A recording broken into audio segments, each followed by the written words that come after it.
thì bà để ra chậu của cháu, không phải cất vào tủ đâu bà ơi. Thả luôn.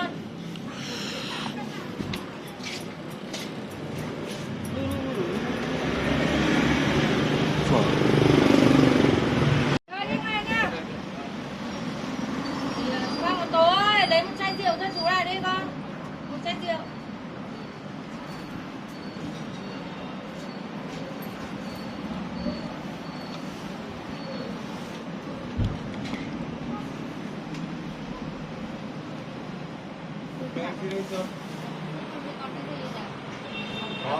Không có thôi. Gì có nhớ số này tờ uống rượu bạn yên tâm. Em 20 ngàn nhiều quá. Có mà. Anh Đào ơi.